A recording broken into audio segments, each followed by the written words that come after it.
Hi, everybody, and welcome back to Chee-Tash. My name is Chris, and today we are going over the conclusion, the final chapter of the book Atomic Habits. Wow, what a journey it has been throughout this book, of course, by James Clear.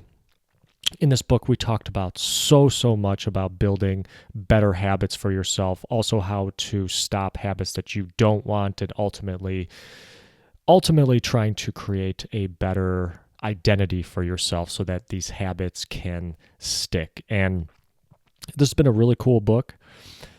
We've got one last chapter left. This chapter is super short. We'll go through it really quick. This is going to be a short video, but thank you guys so much for watching all these videos in the Atomic Habits series. There's a playlist up on YouTube, so you can go back and rewatch all of them. And then I do plan on uploading all of these PowerPoints eventually to my Patreon page. So go ahead and check that out. Let's just dive right into it, guys.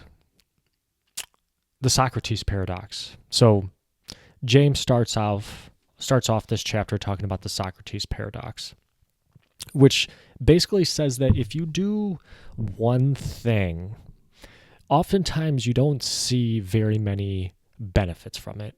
The benefits come from repeated usage or repeated actions of that one thing, whether it's a behavior or whether it's doing some sort of small task, or maybe it's saving money, etc. But the Socrates paradox is just that. It's stating that if you just have one coin, that the one coin can't really make you rich, but if you kept adding another and another to it, then eventually you will.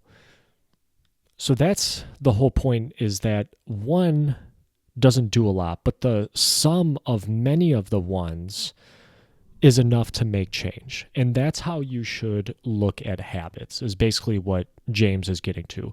It's never really just doing it one time, but it's the one time in succession and repetition over and over again that you get better at shooting a basketball or shooting a 9-iron on the golf course, or getting better at course material in college, etc., etc.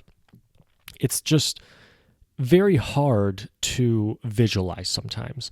And we've talked about this earlier in the book, where you might get discouraged in the beginning because you start to implement these habits that you set out for yourself, and you set out a new identity that you want to reach, and you're going to do these things. And in the beginning, you don't really see a lot of improvement sometimes. You can't really see that changes are happening, but they are. And James talks about how you just have to give it a little bit of time, and then eventually you hit a tipping point where it all comes together, or everything just explodes from there, and you see a ton of improvement, and it's almost like you become an overnight success. But really, the overnight success phenomenon is kind of a paradox in itself, or an oxymoron maybe, depending on the term you want to use, because you don't really see all the work that you did before you became the overnight success. I think I mentioned this in the video. We were talking about this, how Big Sean, rapper, he mentioned that he's got a line in a song that says it took him 10 years to become an overnight success, which is kind of funny because you think overnight, well, okay, it just took one day, but you don't see all the 10 years of hard work it took to get to that point. So there's also a book, Malcolm Gladwell had a book called Tipping Point, which I think is about this. I think it's about how when you reach a certain point in a journey, and then all of a sudden things just from there coalesce together.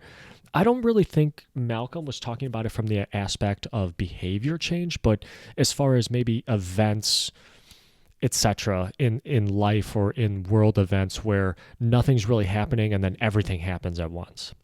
It's like that quote, how does the stock market fall? Gradually, then suddenly. You can't really, it's hard to predict those moments where it just falls into place, or everything just takes off from there. That's the tipping point. That's the point at which those small improvements that you make in your habits, they then pay off in the end. So that's the Socrates paradox.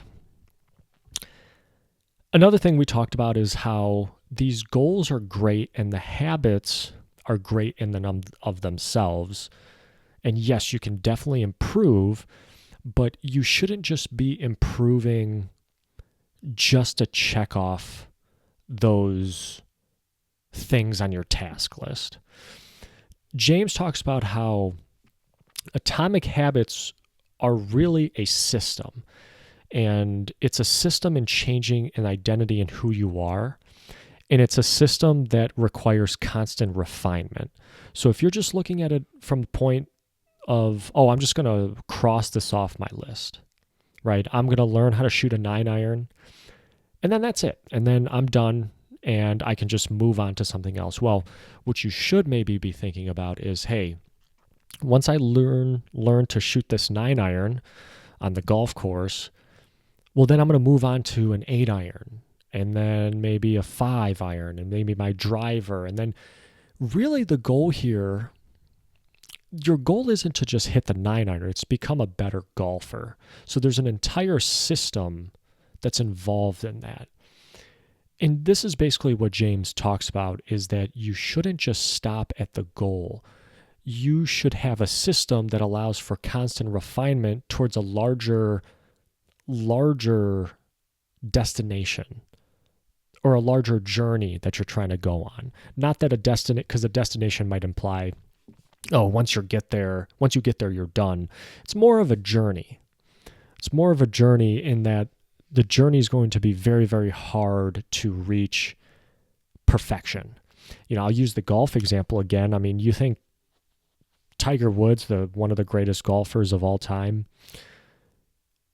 does he win every time? Has he reached the destination of being like the perfect golfer or like the best golfer? Okay, sure. Maybe he's the best golfer. Maybe not right now, but you guys know what I'm saying. He's one of the best ever of all time. But do you think he wins every tournament still? No. He still has to constantly refine and practice in all those things. So that's what James talks about. You never just want to stop. You never want to do that. It's always moving on to the next thing. And if you're ever having trouble with your habits, just remember that it might not be you. Take a look at the system around you in which you operate in and maybe try to change that. It might not be you. I mean, everybody's going to have trouble and difficulties with habits. Nobody's a robot. Everybody's, we're all human. We're all going to make mistakes, get sidetracked, etc. We're not all just robots out here who can just stay on a task and just plug away at it. But if you have a system in place, maybe it can make things a little more conducive for you to achieve those goals. And again, the whole point of this book, in the front cover of this book, it says tiny changes, remarkable results. So again, those atomic habits, the 4 laws of atomic habits, you have your cue, your craving, your response, and then your reward. Those are the 4 laws. And we talked about how they translate into these 4 mantras, if you will, of how you want to make something obvious, to cue it. You want to make something attractive so that you want it. You want to do it. Make it easy so that the response is something that is not so difficult that you get disinterested, but you need to make it so that the response just comes naturally to you. And then make it satisfying so that the reward is good enough so that you come back to doing the habit again. And that's really what this book boiled down to. So with that, that's going to do it, guys. Thank you very much for listening. This has been another great journey through another very, very interesting book, a very good book. And there are more sections of this book So he's got another section of the book where he goes into little lessons of the four laws. I think that's more of just summaries of everything else earlier in the book. He's got some links. He's got the acknowledgement section. He's got his sources and everything. So with that, we complete the book and hope you guys really enjoyed it. Let me know if you have any questions. Give me some time to post everything to Patreon, and then we're going to have to decide on what book we are going to have to do next. So give me some time to figure that out. In the meantime, probably should do some more JavaScript videos in the meantime. So thank you guys so much for listening. My name is Chris. This has been Chee-Tash. Take care, everybody.